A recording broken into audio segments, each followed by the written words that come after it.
வா.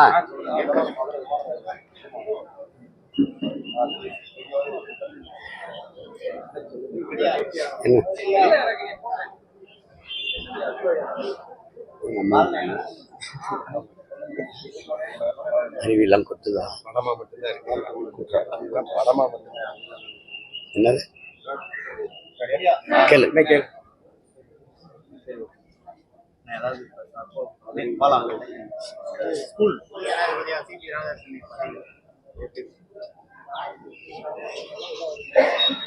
இதுல ஒன்றும் சிறப்பா சொல்றதுக்கு ஒண்ணும் இல்லை. சனிக்கிழமை அவருக்கு என்னுடைய வாழ்த்துக்கள். ஐயா சி.பி. ராதாகிருஷ்ணன் அவர்களுக்கு என்னுடைய வாழ்த்துக்கள்.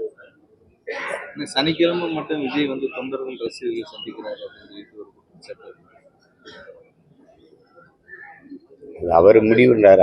அவங்க கட்சியை அவங்க ஒரு முடிவு பண்றாங்க. சனிக்கிழமை சந்திக்கணும். அதை போய் நம்ம என்ன கருத்து சொல்ல முடியும்? என் விருப்பம் தருணா அது கருத்து சொல்ல முடியாது. வேற திருச்சியில வந்து பள்ளிக்கூடத்துக்கு வந்து விடுமுறை விட்டு உங்களுடன் ஸ்டாலின் அந்த முகாம் நடத்திருக்காங்க. அதை பத்தி அன்பில் மகேஷ்ட கேட்ட போது கூட அது நாங்க விசாரிக்கிறோம், துறை ரீதியாக நடவடிக்கை எடுக்கிறோம். இல்ல, அந்த திட்டம் இதுவரை படிக்கிற பிள்ளைகளினுடைய பள்ளிக்கூடத்தை விடுப்பு விட்டுட்டு அதை நடத்த வேண்டிய அவசியம் என்ன இருக்குது? அப்படி என்ன அந்த திட்டம் அவ்வளோ அதிமுக்கியம்? எங்கள் ஊர் சிவகங்கையில் உங்களுடன் ஸ்டாலின் அப்படிங்கிறதுல வாங்கின மனுக்களை எல்லாம் வாங்கி சாக்கடை குழிகளை போட்டு போனீங்க. இந்த மாதிரி கொடுமைகள் எல்லாம் செய்கிறதுக்கு பேர் தான் திராவிட மாடல் ஆட்சி. இந்த மாதிரி கேவலங்கட்ட கேடுகட்ட இப்படிப்பட்ட செயல்கள் அது 1 2 இல்லை. இது மாதிரி நிறைய நடந்திருக்கு, இன்னும் நடக்கும். சி.பி. ராதாகிருஷ்ணன் வந்து ஒரு தமிழருங்கிறதுனால குடியரசு துணைத் தலைவர் அப்படின்றத பாராட்டு அப்படின்லாம் பேசுறாங்க. இருந்தாலும் அவர் அந்த பதவி போனா பாஜக தரப்பு இல்லாம ஒரு நடுநிலையா செயல்படணும்னு பல நடுநிலை அரசியல் கட்சிகள்லாம் இது பண்றாங்க. அதை எப்படி பார்க்க வேண்டியது? அது எப்படி இல்லை. அந்த இடத்துல நீங்க போனீங்கன்னா அது தமிழர், அப்புறம் அது கன்னடர், தெலுங்கறதுல இல்லை. பாஜகவுடைய கோட்பாடு என்ன, ஆர்எஸ்எஸ்ஸின் கோட்பாடு என்னவோ அதுதான் பாரதிய ஜனதா இயங்கும். அதில் அவங்கள ஆர்எஸ்எஸ்ல பயிற்சி எடுத்தவங்க, அந்த சித்தாந்தப்படி தான் அவங்க இயங்குவாங்க. இங்கே தமிழராக இருந்துட்டு என்ன பண்ணுவாங்க? இந்தி திணிப்பு அங்கே இருந்து ஏற்றுருவாங்கல்ல? சொல்லு. இல்லை மும்மொழி கொள்கையை ஏற்றுற போகிறாங்களா? இல்லை நீட்டு தேர்வு வேண்டான்ற போகிறாங்களா? அவங்க என்ன அவங்க கொள்கை வச்சுருக்காங்களோ அதை தான் அவங்க கடைப்பிடிப்பாங்க. தெரியாத ஒரு வட மாநிலத்தவருக்கு இவர் தெரிஞ்சவராக இருக்கார், அவ்வளோதான். அதில் போய் நம்ம பேசிட்டு வேண்டியது. மரபு யார் வந்தாலும் நல்லவரோ கெட்டவரோ அவர் உட்கார்ந்து அந்த இடத்துக்கு வர்றாரு, வாழ்த்துக்கள் தான் சொல்லணும். வேற எப்படி சொல்றது?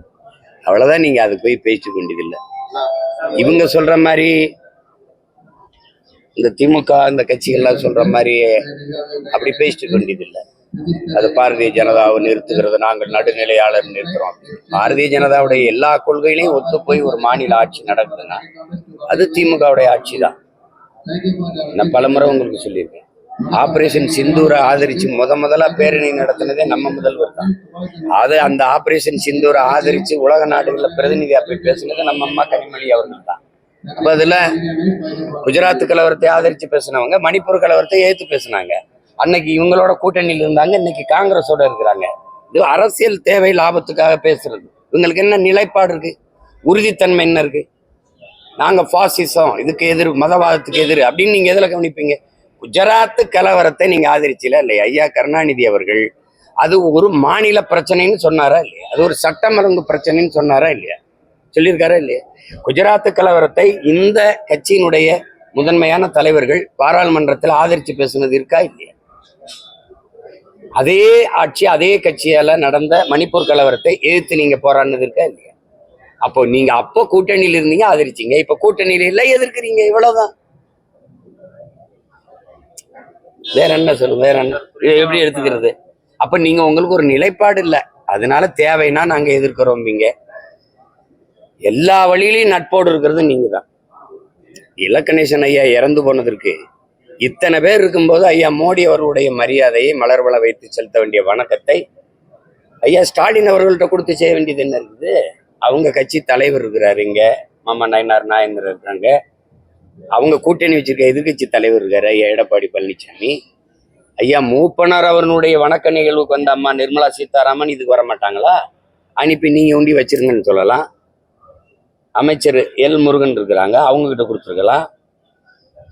ஆர்.என். ரவின்னு ஆளுநர் இருக்காரு, அவர்கிட்ட கொடுத்துருக்கலாம். எல்லாரையும் தாண்டி ஐயா ஸ்டாலின்கிட்ட கொடுத்து என் சார்பா நீங்க வணக்கத்தை செலுத்துங்கன்னா யாரு ரொம்ப நெருக்கமா இருக்கிறாங்கிறத வேற இன்னும் சான்று சொல்லணுமா? இல்லை சொல்லு அவர் தேர்தலுக்கு இன்னும் 8 மாசம் இருக்கு. கூட்டணி எல்லாம் பேசி இது பண்ணிட்டு இருக்காங்க. டிடிவி தினகரன் மாதிரியான சில முக்கிய அவங்க எல்லாம் என்ன பண்ணாங்கன்னா, விஜயோட கூட்டணி வச்சா என்ன தப்பு அப்படின்லாம் பேச ஆரம்பிச்சிட்டாங்க. ஒருவேளை இந்த பிரிஞ்சு இருக்கிறவங்க எல்லாம் விஜயோட சேர்றதுக்கான வாய்ப்பு வரும்போது உங்களுக்கான அந்த தேர்தல் வாய்ப்பு இதெல்லாம் எப்படி இருக்குன்னு பாக்குறது. ஏன்னா அவங்களே தம்பி நீங்க நான் கூட்டம் சேர்த்துட்டு சண்டைக்கு போற ஆள் இல்லை, புரியுதா? கூட்டத்தை நம்பி நான் அரசியல் கட்சி தொடங்கல. நான் முன்வைக்கிற உயர்ந்த கொள்கையை நம்பித்தான். நிறைய வேறுபாடு இருக்கு. ஊழல் லஞ்சமா, உண்மை நேர்மையா? நாங்கள் கட்சி தொடங்கியது அரசியல் செய்ய வந்தது மக்களை வச்சு பிழைக்கவா, மக்களுக்காக உழைக்கவா? இது பதவிக்காகவா, மக்களின் உதவிக்காகவா? பணமா, இனமா, அதன் மானமா? எங்கள் கோட்பாடு வேற, புரியுதா உங்களுக்கு? நீங்க என்ன செய்றீங்க? உங்க பிள்ளை வாழ்றதுக்கு வீட்டை கட்டி வச்சுட்டு போகணும்னு நினைக்கிறீங்க. நான் என் பிள்ளை வாழ்றதுக்கு இந்த நாட்டை காப்பாற்றி வச்சுட்டு போகணும்னு நினைக்கிறேன். வேறுபாடு புரியுதா? நீங்க வணங்குகிற சாமி கிட்ட இருக்கிற எல்லாரும், இப்போ குறிப்பா பிஜேபி போன்ற கட்சி எல்லாம் சாமிக்கிட்டே இருக்கும். நான் வாழுகிற பூமிக்கு வரணும்னு நினைக்கிறேன், அதை காப்பாற்றணும்னு நினைக்கிறேன். ஏன்னா அந்த சாமியும் சேர்த்து என் பூமி தான் காப்பாற்றணும், புரிஞ்சுக்கிடுங்க. அதனால நாங்க முன்வைக்கிற கொள்கை கோட்பாடை நம்பி தான் களத்துல நிக்கிறோமே வெளியே கூட்டத்தை நம்பி இல்லை. தலைவர்களா சேர்ந்து கூட்டம் பண்ணிட்டா தத்துவம் என்ன? முன்வைக்க போற தத்துவம் என்ன? இந்த நாட்டுல இருக்கிற இது எல்லா பிரச்சனைக்கும் பொறுப்பேற்க வேண்டிய கட்சிகள் எதாவது சொல்லுங்க தம்பி. இத்தனை போராட்டம் நடக்குதுல, ஒரு பிரச்சனை இருக்குதுல, இதுக்கு இந்த இத்தனை பிரச்சனைகளுக்கும் பொறுப்பேற்க வேண்டிய கட்சி ஆட்சிகள் எதாவது? ஒண்ணு காங்கிரஸ், பாரதிய ஜனதா, திமுக, அதிமுக. நாளை தாண்டி பிரச்சனை வந்துச்சா எனக்கு? அப்புறம் இந்த கட்சிகளோடவே போய் சேர்ந்து நீ என்னத்தை செய்ய போற? அவன் 100 ரூபாயில 60 ரூபா கமிஷன் வாங்குவான், நீ 40 ரூபா வாங்குவான். இதுல என்ன இருக்குது? அவன் விஷம் கொடுத்து கொள்வான், நீ கத்திக்கிட்ட குத்தி கொள்ளுவ, ஆனா கொன்றுவேன். வேற ஏதாவது மாறுதல் இருக்கா? பரப்புரை பயணத்துக்கு கடுமையான விதிக்கிறாங்க.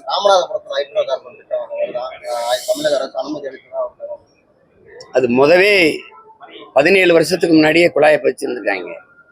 அப்ப நமக்கு தெரியல, நம்ம வீட்டு வாசல்ல குழாய் போகுது, அது மீத்தேன் ஹைட்ரோ கார்பன். அப்ப நமக்கு தெரியல, புரியுதுன்னு நினைக்கிறோம். கடல் இருந்தும் கடற்கரைக்கு பக்கத்துல தொன்ன 10 அடியில தண்ணி வந்தது, இப்பவும் தண்ணி வருது, ஆனா குடிக்கிற மாதிரி இல்லை, பயன்படுத்துற மாதிரி இல்லை. அதை போராடி தான் தடுப்போம். இப்ப கரையில் எடுத்து முடிச்சாச்சு, இப்ப கடலுக்குள்ள போறான். கடைசி கடுமையான நிபந்தனைகள், பரப்புரைக்கு போற தலைவர்களுக்கு கடுமையான நிபந்தனைகள் காவல்துறை விதிக்கிறதா ஒரு குற்றச்சாட்டு இருந்தேன் சார். இவ்வளவு நிமிஷம் தான் பேசணும், 25 நிமிஷம் தான் பேசணும், இப்படிலாம் விதிக்கிறது சரிதானா? ஏன்னா நீங்களாம் அடுத்தடுத்து பிரச்சாரம் பரப்புரை எல்லா தலைவர்களுமே போறாங்க. இதெல்லாம் நான் நீண்ட காலமா எதிர்கொண்டு இருக்கிற சிக்கல் தான். ஒரு காலத்துல இவங்கெல்லாம் எனக்கு தங்குறதுக்கே விடுதி கொடுக்க கூடாதுன்னு சொன்னவங்க தான். இதே மகிழ்வுந்துல கார்லயே படுத்து எந்திரிச்சு போய் வேலை செஞ்சவன் நான். அடக்குமுறை ஒடுக்குமுறைக்கு என்ன அளவுக்கு இந்த தலைமுறை தலைவர்கள் இளைஞர்கள் யாரும் உங்களுக்கு புரியுதுன்னு நினைக்கிறேன். அதிகாரங்களே எதிர்த்து போரிட்டு சண்டை போட்டு வந்தவன். அதெல்லாம் 220 வழக்கு இருக்கு, சும்மா இல்லை, ஏறாத நீதிமன்ற படிக்கட்டு கிடையாது. அப்ப இதெல்லாம் ஒரு இதுன்னு இப்ப இதுக்கே பயந்துட்டா அப்படி. அந்த விமான நிலையத்திற்கு பெயர் வைக்கிற சர்ச்சையெல்லாம் இப்ப தேவையா சார்? ஏன்னா தேவை. அது இங்க பாருங்க, சமூகம் சார்ந்து ஒவ்வொருத்தரும் பேசுவாங்க. ஒருத்தர் எங்க தாத்தா முத்துராமலிங்க தேவர் பேர் வைக்கணும்பாங்க, ஒருத்தர் இன்னொரு தாத்தா இமானுவேல் சேரம் பேர் வைக்கணும்பாங்க. எங்க நிலைப்பாடு 2 தாத்தா பேரும் வேணாம். எங்களுக்கு ஒரு பெருமை இருக்கு, வரலாற்று பெருமை. பாண்டியன் நெடுஞ்செழியன் தலையணங்கானத்து செருவென்ற பாண்டியன் நெடுஞ்செழியன் வைங்க, யாரும் எதிர்க்க மாட்டாங்க, புரியுது? ஏன்னா நாங்க எல்லாரும் பாண்டியர் மக்கள், எங்களுக்கு எவனும் இல்லை, எங்க பாட்டம் பேரை வச்சுட்டு போ, புரியுதா? மன்னராட்சி காலத்திலே ஒரு சாதாரண குடிமகள் கால்சிலம்பை உடைத்து அமைச்ச அரசவையில நீதியை நிலைநாட்டியிருந்தோம்னு ஒருத்தன் நெடுஞ்செழியன், பாண்டிய நெடுஞ்செழியன், அவன் பேரை வை, அது எனக்கு பெருமை. அதுதான் எங்கள் நிலைப்பாடு. ஒருவேளை நீங்க வைக்கிறதா இருந்தா நான் போராடி பாண்டிய நெடுஞ்செழியன் பேரை வையின்னு சொல்லி சண்டை போடுவேன், இல்ல நான் வந்தா வைப்பேன். உங்களுக்கு புரியுதா? வேற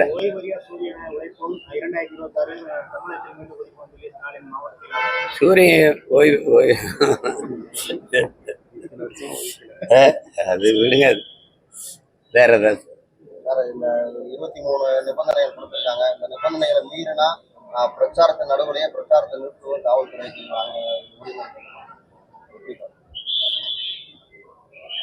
அதிகாரம்னு வரும்போது அது அடக்குமுறைகள் இருக்கத்தான் செய்யும். அது கேட்டா நாளைக்கு நீங்க ஏதாவது சட்டம் ஒழுங்கு பிரச்சனைனா நீங்க பொறுப்பேற்பீங்களான்னு உங்களை கேட்கும், என்னை கேட்கும். அதனால அது இதெல்லாம் இருக்கிறதான். இப்பதானே தம்பி வந்திருக்கிறாரு. நான் வந்து 15 வருஷம் ஆச்சுல்ல, அப்ப நான் எவ்வளவு தாங்கியிருப்பேன். திருச்சி மாநாடு ம். அது பிரதானமா என்ன தேர்தல் மாநாடா நடக்குமா இல்ல என்ன மாநாடா நடக்கும் திருச்சி? இல்ல, இது மாற்றத்தை விரும்பும் மக்களின் மாநாடு அப்படித்தான் நடக்குது. இது இனத்தின் திருவிழா, எல்லோரும் கூடுவோம்னு. அதான் அந்த நேரத்தில் சொல்லுவோம் பாருங்க. நீங்க கூட்டம் வந்துட்டா அது பெரிய இருக்குன்னு நினைக்கிறீங்களா? ஒரு தடவை என் கூட்டத்தையும் நீங்க பார்க்கணும்ல. அதுதான்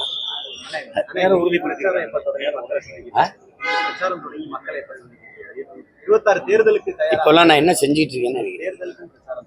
தேர்தலுக்கும் அறிவிச்ச பிறகு பசிக்கும் போதுதான் சாப்பிடணும். சோறு இருக்குங்கிறதா சாப்பிட்டே இருக்க. அடுத்து மலைகளின் மாநாடு, மலை வளமே மண் வளம்னு தருமபுரி கிருஷ்ணகிரியில. அதுக்கப்புறம் கடலம்மா மாநாடு தூத்துக்குடி. அப்புறம் தண்ணீரின் மாநாடு தஞ்சாவூர். ஐம்பெரும் ஆற்றல் இல்லாது, புரியுதுன்னு நினைக்கிறேன். நிலம், நெருப்பு, நீர், வளி, விசும்பு, அதாவது காற்று, ஆகாயம். இது இல்லாத எந்த உயிரும் இல்லை. நான் இல்லை, நீங்க இல்லை, பூமியில எந்த உயிரும் இல்லை. அது ஐம்பெரும் ஆற்றலுங்கிறான். நாங்க அவங்க பஞ்சபூதங்கிறாங்க. அதையெல்லாம் அழிய விட்டுட்டு அப்புறம் ஐயோ நாள் வராது, அம்மா நாள் வராது. அப்ப நாங்க வந்து மனிதர்களுக்கு மட்டுமான அரசியலை பார்க்கல, அரசியல் எல்லா உயிர்களுக்குமானதுன்னு நினைக்கிறோம். அதனால அதெல்லாம் வாழ்ந்தாதான் நானும் நீங்களும் வாழ முடியுங்கிற அறிவியல் உயிரியல் உண்மையை உணர்ந்ததுனால இந்த வேலையை செய்யறேன். நல்லது.